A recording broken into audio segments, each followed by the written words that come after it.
मानतान speaker साहेब जोहार तेज संसद रे मिटांग आदि गणगान छाताम इदी कते गालमारावना दाव नाम खातिर साय साय सरहाविन चालदा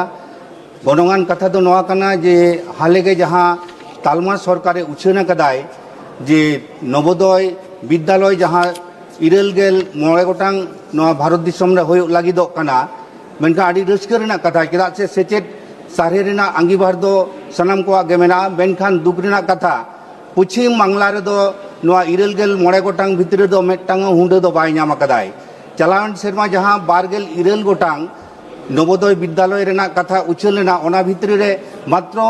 बारिया गे पश्चिम बांगला रे दो हुंडे लेना ओना ना मेटांग दो होयो कना इया जहां लोकसभा केंद्र ओना झाड़ग्राम और मेटांग दो होयो कना पूर्व बर्धमान रे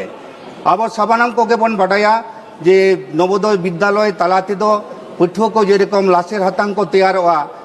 सेचेक सेते उनका के खेलोट सेते लाकचार सेते को पारुखिया ओना साव सावते जहां भारत दिसम रे जहां जतियारि थोक रेना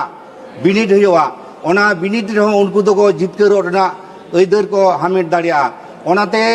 तालमा सरकार ठेन मानतान गमके आमतालाते इन लई सनाइन कना जे राजआरी ना जहां भेपेगेट बांग दोहो काते जेमन पश्चिम बांगला रे जहां इरेल गेल मोड़े गोटांग जहां भारत सरकारे घोषणा कदाय नवोदय विद्यालय पश्चिम बांगला रे होना हुंडे जाते नामाय और साव सावते झाड़ग्राम रे जहां नवोदय विद्यालय स्थापन रेना जहां कथा उयर भावना कना ओना जाते लगन गे होयो मा ओना लगित ते इन नेहरिन दोहयदा जोहार।